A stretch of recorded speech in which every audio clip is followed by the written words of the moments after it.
ನಮಸ್ತೆ ಸರ್.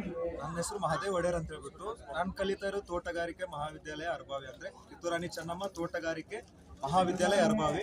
ನಮ್ಮ ಯೂನಿವರ್ಸಿಟಿ ಹೆಸರು ಬಂದ್ಬಿಟ್ಟು ತೋಟಗಾರಿಕಾ ವಿಜ್ಞಾನಗಳ ವಿಶ್ವವಿದ್ಯಾಲಯ ಬಾಗಲಕೋಟೆ. ಇದು ನೋಡಿ ಸರ್, ಬನಾನಾ ಅಂತ ಹೇಳ್ಬಿಟ್ಟು ಪಪೇಲೋ ವೆರೈಟಿ ಬನಾನಾ ಕಾಮರ್ಷಿಯಲ್ ಅದು ಬೆಳೆದು ತಮಿಳುನಾಡಲ್ಲಿ ಸರ್. ಈ ಸದ್ಯಕ್ಕೆ ನಾವು ರಿಸರ್ಚ್ ನಡೆಸಿದೀವಿ. ಅಂದ್ರೆ ನಮ್ಮ ಕಾಲೇಜು ಕಿತ್ತೂರಾಣಿ ಚೆನ್ನಮ್ಮ ತೋಟಗಾರಿಕಾ ಮಹಾವಿದ್ಯಾಲಯ ಅರಬಾವಿಯಲ್ಲಿ ನಾವು ರಿಸರ್ಚ್ ನಡೆಸಿದ್ವಿ ಸರ್. ಇದು ಮೇನ್ಲಿ ಪರ್ಪಸ್ ಏನಂತ ಹೇಳಿದ್ರೆ ವೆಜಿಟೇಬಲ್ ಪರ್ಪಸ್ ಸರ್. ಇದು ಲೈಕ್ ಚಿಪ್ಸ್ ಮಾಡ್ತೀವಿ, ಇದರಿಂದ ಕರಿ ಮಾಡ್ಬೋದು, ಅಂದ್ರೆ ಪಲ್ಯ ಮಾಡ್ಬೋದು ಸರ್, ಬಜ್ಜಿ ಮಾಡ್ಬೋದು. ನೋಡ್ರಿ ಒಂದು ಸ್ವೀಟು ಬರುತ್ತೆ ಸರ್. ಬಟ್ ಇದು ಹಣ್ಣು ಪ್ರಕಾರ ತಿನ್ನೋದಾದ್ರೆ ಬೇರೆ ಎಲ್ಲ ವೆರೈಟಿ ನಾವು ರೆಕಮೆಂಡ್ ಮಾಡ್ತೀವಿ ಸರ್. ಇದು ಅದಕ್ಕೆ ರೆಕಮೆಂಡ್ ಮಾಡೋದು ಅಂತ ಹೇಳಿದ್ರೆ ನಾವು ಮೇನ್ಲಿ ಮೀನ್ ಫಾರ್ ವೆಜಿಟೇಬಲ್ ಅಂತ ಹೇಳಿದ್ನಲ್ಲ, ಲೈಕ್ ಅಡಿಗೆಗೆ ಹಾಕೊಳ್ಳಿ, ಪಲ್ಯ ಮಾಡ್ಕೊಳ್ಳಿ ಸರ್. ನಾವು ಚಿಪ್ಸ್ ಇವಾಗ ನೋಡಿ ನಾವು ಆಗ್ಲೇ ರೆಡಿ ಮಾಡಿರೋಂಥ ಚಿಪ್ಸ್ ಇದೆ ಸರ್. ಎಲ್ಲ 100 ಗ್ರಾಮ್ 200 ಗ್ರಾಮ್ ಚಿಪ್ಸ್ ವೆರೈಟಿ ಇದೆ ಸರ್. ಲೈಕ್ ಅದರಿಂದ ಪ್ರಿಪೇರ್ ಮಾಡಿರೋದು. ಇವನ್ ಜಾಸ್ತಿ ಆಯಿಲ್ ಕೂಡ ಕನ್ಸ್ಯೂಮ್ ಮಾಡೋದಿಲ್ಲ ಸರ್ ಇದು ಫ್ರೆಶ್ಲಿ.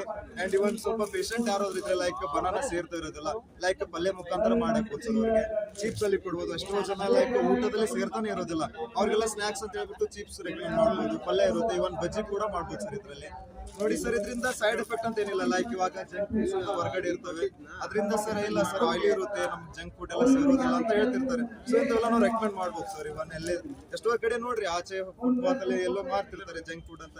ಅದ್ರ ಬಗ್ಗೆ ನಾವು ಇದನ್ನ ರೆಕಮೆಂಡ್ ಮಾಡೋದು. ಇವನ್ ಫ್ರೂಟ್ ಇರುತ್ತೆ, ಇವನ್ ವೆಜಿಟೇಬಲ್ ಆಗಿ ಕನ್ಸಿಡರ್ ಮಾಡಿ, ಪ್ಲಸ್ ಇದು ಫುಡ್ ಆಗಿ ಸೂರ ಕನ್ಸಿಡರ್ ಮಾಡ್ಬೋದು ಸರ್. ನಾವು ಹೇಳೋದು ಇಷ್ಟೇ ಸರ್, ಇವನ್ ನಮ್ ರಿಸರ್ಚ್ ನಡೀತಾ ಇದ್ರ ಮೇಲೆ ಇವನ್ ಎಲ್ಲೋ ಜಂಕ್ ಫುಡ್ ತಿಂದ ಹಾಳಾಗೋ ಬದಲು ಇಂಥ ಇವನ್ ಫ್ರೂಟ್ ಆಗಿ ಕನ್ಸ್ಯೂಮ್ ಮಾಡಿ, ವೆಜಿಟೇಬಲ್ ಆಗಿ ಕನ್ಸ್ಯೂಮ್ ಮಾಡಿ, ನೆಕ್ಸ್ಟ್ ಇವನ್ ಫುಡ್ ಕೂಡ ಆಗಿ ಕನ್ಸ್ಯೂಮ್ ಮಾಡ್ಬೋದು ಸರ್. ಅಷ್ಟೇ ನಾವು ಹೇಳೋದು. ಇವನ್ ಹೆಲ್ದಿ ಫುಡ್ ಇದೆ, ಮೇನ್ ರಿಚ್ ವಿಟಮಿನ್ ರಿಚ್ ಇದೆ ಸರ್. ಸೊ ಕನ್ಸ್ಯೂಮ್ ಮಾಡ್ಬೋದು. ನಮಸ್ಕಾರ ಸರ್.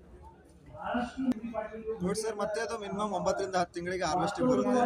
ಮತ್ತೆ ಇದ್ರ ಸಕ್ಕರ್ಸ್ ಅಂತ ಬರ್ತವೆ, ಅಂದ್ರೆ ನಾವು ಮರಿ ಅಂತ ಕರಿತೀವಿ ನೋಡ್ರಿ, ಕನ್ನಡದಲ್ಲಿ ಮರಿ ಅಂತ ಕರಿತೀವಿ. ಇವನ್ ಇದು ಹಾರ್ವೆಸ್ಟ್ ಮಾಡಿದ್ಮೇಲೆ ಅಂದ್ರೆ ರಾಶಿ ತಕೊಂಡ್ಮೇಲೆ ಮತ್ತೆ ಅದ್ರ ಬಾಜುಕ್ ಮರಿ ಇರ್ತವೆ ಸರ್. ಅವಕೂರಿಂದ ನಾವು ಡೆವಲಪ್ ಮಾಡ್ಕೋಬಹುದು. ಇವನ್ ಮೇನ್ ಗಿಡ ಒಮ್ಮೆ ಹಾರ್ವೆಸ್ಟ್ ಮಾಡಿದ್ರೆ ಮೇನ್ ಗಿಡ ಕಟ್ ಮಾಡ್ಬೋದು ಸರ್. ಬಾಜುಕ್ ಮತ್ತೆ ರೆಡಿ ಆಗಿಬಿಟ್ಟಿರುತ್ತೆ. ಮಿನಿಮಮ್ ಒಂದು 3-4 ತಿಂಗಳು ಮರಿನ ರೆಡಿ ಇರುತ್ತೆ ಸರ್. ಮತ್ತೆ ಒಂದು 6-7 ತಿಂಗಳು ನೀವು ಹಾರ್ವೆಸ್ಟ್ ಮಾಡ್ಬೋದು. ಇವಾಗ ನೋಡ್ರಿ, ಇವಾಗ ನಮ್ಮ ಏರಿಯಾ ಕಾಯಿ ಬರಂಗಿಲ್ಲ ಅಂತ ಎಷ್ಟೋ ಜನ ಕಂಪ್ಲೇಂಟ್ ಮಾಡ್ತಿರ್ತಾರೆ. ಏನಿಲ್ಲ ಸರ್, ಇದು ಎರೆ ಮಣ್ಣಿಗೂ ನಾವು ರೆಕಮೆಂಡ್ ಮಾಡ್ತೀವಿ. ಅಂದ್ರೆ ಬ್ಲಾಕ್ ಸಾಯಿಲ್ ಅಂತಾರೆ, ಪೊಟ್ಯಾಷಿಯಂ ರಿಚ್ ಇರುತ್ತೆ ಸರ್ ಸಾಯಿಲ್. ಮತ್ತೆ ಸ್ಯಾಂಡಿ ಲೋಮಿ ಸಾಯಿಲ್ ಸರ್, ಯಾವ್ದಾದ್ರು ಮಾಡಿ ಸರ್. ಬಟ್ ಇದು ನೋಡ್ರಿ, ಇವಾಗ ನಾವು ಆರ್ಗ್ಯಾನಿಕ್ ಆಗಿ ರೆಡಿ ಮಾಡಿರೋದು ಪಪೇಲೋ ವೆರೈಟಿ ಅಂತ ಹೇಳ್ಬಿಟ್ಟು. ಇದು ನಿಜವಾಗ್ಲೂ ಹೇಳ್ತೀನಿ, ಹೈಬ್ರಿಡ್ ಅಲ್ಲ ಸರ್, ಪಪೇಲೋ ವೆರೈಟಿ ಅಂತ ಹೇಳ್ಬಿಟ್ಟು. ನೆಕ್ಸ್ಟ್ ಇದು ಸಕ್ಕರ್ಸಿಂದ ನಾವು ರೆಡಿ ಮಾಡ್ಬೋದು ಸರ್. ಇಷ್ಟೇ ಸರ್ ಹೇಳೋದು.